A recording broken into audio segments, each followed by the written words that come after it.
ambao huwa roho inawauma sana, wanajisikia uchungu sana, inafikia stage mpaka wanakata tamaa kabisa ya kufight maisha.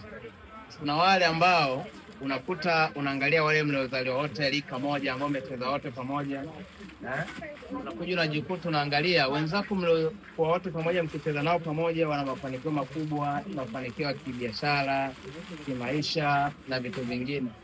Au wale ambao mnajiita maklasmeti, unaangalia classmate wako amefanikiwa sana kuliko wewe, na mpaka unajikuta ukiangalia yani kama umefight sana kutafuta hela lakini hujazipata, umefight sana kupata maisha mazuri lakini hujayapata.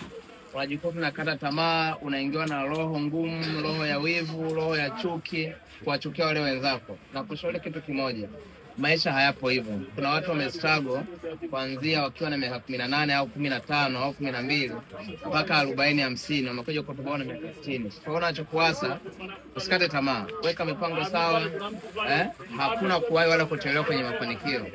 Ndani ya mwezi mmoja au mwaka mmoja unaweza kubadilisha maisha yako yote uliyokuwa unaishi kwa ugumu wako. Kwa hiyo wale waliokutangulia, makasmeti wako wamefanikiwa, wana kazi, wewe huna kazi, waombee, washukuru, fanye ile kampani yako endelee kubaki vile vile, usikie.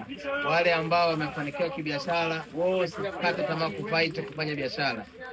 Fanya biashara, tafuta njia nzuri ambazo hutaingia kwenye chuki. Ukiingia kwenye chuki tu, umedidimiza maendeleo yako, umedidimiza jitihada zako na vitu vyako vyote yani vinapungua. Yani ile nguvu ya kupambana kukimbia kila siku inakwenda nyongonyea, sababu kile ukimwangalia fulani amefanikiwa, wewe bado. Kwa hiyo mimi nakuasa njoo kwenye nani yetu hapa, tukuelekeze namna ya kuweza kufika malengo yako kwa urahisi bila kutumia nguvu nyingi, na kama una mtaji tutakusaidia pia.